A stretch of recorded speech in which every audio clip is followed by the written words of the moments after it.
Facing the fallout, another Metro Detroit company looking at possible layoffs to survive the UAW strike. Will? The Heidelberg Project is experiencing financial troubles, prompting layoffs and cuts. Board members share their plans for reimagining this outdoor art museum. And 5. That's the number of days left for the federal government to reach an agreement. What a government shutdown means for nearly 4 million federal employees. Plus. Well, it is now officially fall, and boy, is it going to feel like it for at least the first half of the week. Showers on Exact Track 4D radar. We'll talk about it in just a few minutes. Live from downtown Detroit, Local 4 News First at 4 starts now. Good afternoon. I'm Devin Skillian in for Karen Drew. A Wixom-based automotive supplier, the most recent casualty of the financial challenges being brought on by the UAW strike. Eagle Industries says it may need to lay off a large number of its hourly workers. It could become more common, of course, as the strike against Ford, General Motors, and Stellantis moves through its second week. Rod Maloney picks up the story from there. Rod. We're here in Pontiac, corner of Joslyn and Columbia, the General Motors parts redistribution plant. It's one of 38 different plants that closed across the country where they send parts, small parts mostly, to dealerships in particular that are for repair parts. But one of the things that they're really paying attention to here is what happened with Ford over the weekend, because they keep hearing that Ford is getting ever closer with the UAW here, but also that they gave quite a bit to Unifor, a 15% pay raise over 3 years. They're looking for a 4-year deal here. Right now they're talking about 20+% for Ford, but also giving on COLA, cost of living adjustments, and other things that have been very helpful. Over in Canada, they are also able to get some help with pensions. And so on the picket line here, UAW Local 50 picketer Judith Rice told us that she's watching ever closely because she thinks it matters a great deal. But we're hoping, since Ford stepped up and said we're hiring our temps, that GM and Stellantis will do the same thing. It's crazy what they're playing right now economically.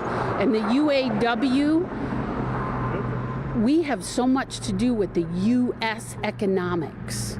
It's crazy. Yeah. And that's why we're getting presidential attention, political attention, you know, Wendell Anthony, all those big, because they know that what we do affects so many people down the line. So there is a lot to talk about here, and coming up on Local 4 News at 5 and 6, we're also going to be taking a look at what dealerships did to try and be ready for this strike, hoping that it will end soon.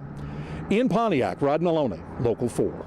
All right, Rod. Now, both President Biden and former President Trump are making trips to Michigan this week to talk with UAW members. The president will be in Michigan tomorrow, though the details of that visit still under wraps. Meantime, we know Donald Trump is going to meet with about 500 workers when he visits Drake Enterprises. That's an auto supplier in Clinton Township, and that will happen on Wednesday. Lawmakers in Washington locked right now in tough negotiations trying to reach a funding agreement and avoid a government shutdown, but time is running out. Live look here at Capitol Hill. Let's get to Kimberly Gill with more on what could happen if a deal is not reached. KG? Yeah, hi, Devin. Good afternoon to you. With Congress divided on budget negotiations, both Republicans and Democrats say there's still time to prevent a federal shutdown. However, if no funding legislation is enacted, federal agencies have to stop all non-essential work, which would mean nearly 4 million federal employees will be furloughed until the shutdown is over. However, essential employees, including air traffic controllers and TSA agents, would continue to report to work but may not get paid. Meanwhile, the Food and Drug Administration could be forced to delay food safety inspections, and some national parks could also be closed entirely, I should say, or offer limited services. If there is a shutdown, there's no indication how long it will last, so lawmakers are scrambling right now to try to prevent it from happening.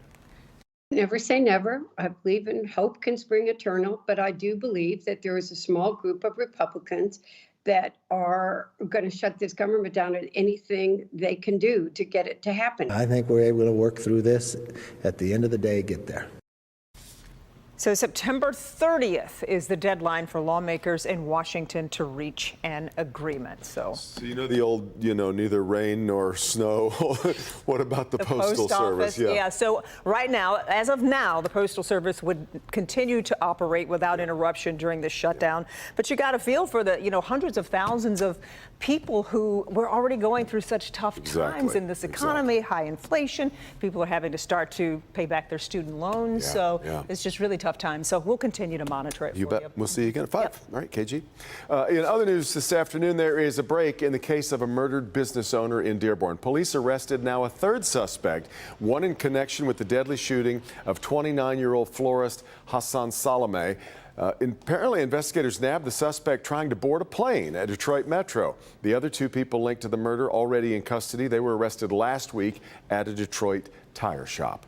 Warren Consolidated Schools suing social media companies. The district says they've been forced to commit significant resources to stopping the use of these sites during school hours, and that social media poses a significant risk to the health and well-being of its students. Now, this is not the first time the district has sued a company over its impact on students. 2021, district joined a lawsuit against vape company Juul, and that suit was settled this year. We'll see where this one against social media ends up going. Wayne County, one of 3 counties participating in a pilot program to place some people who commit crimes in jobs rather than jail. Job Court, a new initiative by Attorney General Dana Nessel aimed at reducing recidivism by providing people accused of low-level, nonviolent offenses with the opportunity to obtain and maintain gainful employment. Job Court participants who complete the 1-year program will have the opportunity to dismiss their eligible charges. The program started in Wayne County in late June. Wayne County Prosecutor Kim Worthy wants to spread the word about the program so more people can take advantage of it. This program is a program that we think is transformative, as I said before. This will set up Michigan residents for success when they get involved with the criminal justice system. Right now, Worthy says there are 21 participants in the program, but the capacity for it is 200 in Wayne County. Genesee and Marquette counties also participating in the pilot program. New at 4. Financial hardships put the internationally renowned Heidelberg Project on pause. The nonprofit making the difficult decision to lay off its staff and temporarily suspend its educational programs. Our Will Jones live with what's happened here and where the Heidelberg Project goes now. Will. Hey, Devin, the Heidelberg Project certainly captures the eye. There is a lot to see here on this street, and the project is operating as a free outdoor museum, and it has proven to be unsustainable to keep doing that. The Heidelberg Project tells the story of Detroit's decline and its resurgence. That history will guide the Heidelberg Project board through its current struggles.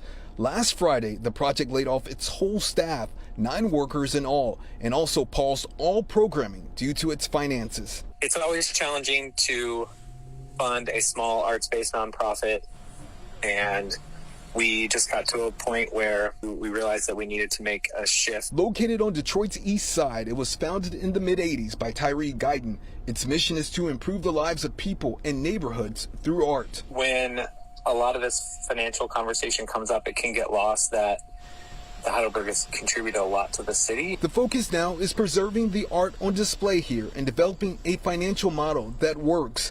There are not many places like the Heidelberg Project. This former Metro Detroiter bringing his family to check it out. I mean, it's interesting. I have to show people that have never been here before. It's pretty amazing that people can just take things and get artistic with it. It's very unique, and we too have never seen anything like this. The board hopes this outdoor art museum will remain an attraction as it's reimagined. We think it's really important that continues and continues to evolve over time too. As Detroit changes, Heidelberg will change with it. The Heidelberg Project plans to sell off its administrative building, which is off-site. That will provide some much-needed cash. Board members say they rely on donations and grants, and those aren't what they used to be. Devin, back to you. It's tough. It is so unique, so special. All right, Will. After more than 140 days, the Writers Guild of America and the Alliance of Motion Picture and Television Producers have reached a tentative agreement. WGA members have been on strike since early May. Then actors joined the picket line in July in a separate dispute that brought production on so many TV shows and films to a screeching halt. Despite reaching the tentative agreement, the WGA is telling its members to not return to work, though, until authorized by the Guild.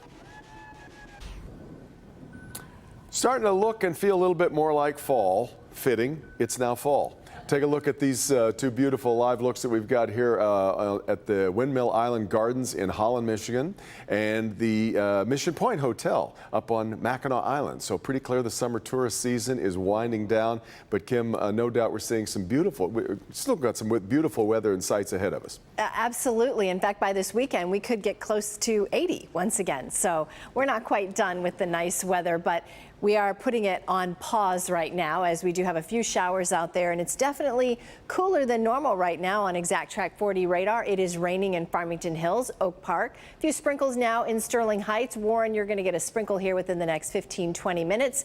No thunderstorms or anything like that, just a couple of scattered showers tonight. And for the next several days, that's kind of going to be the pattern, is we're just a little bit unsettled with our rain chances and also below normal temperatures. 72 at City Airport, but in the 60s everywhere else, including Pontiac, Mount Clemens, also in the upper 60s, 68 out at Metro Airport.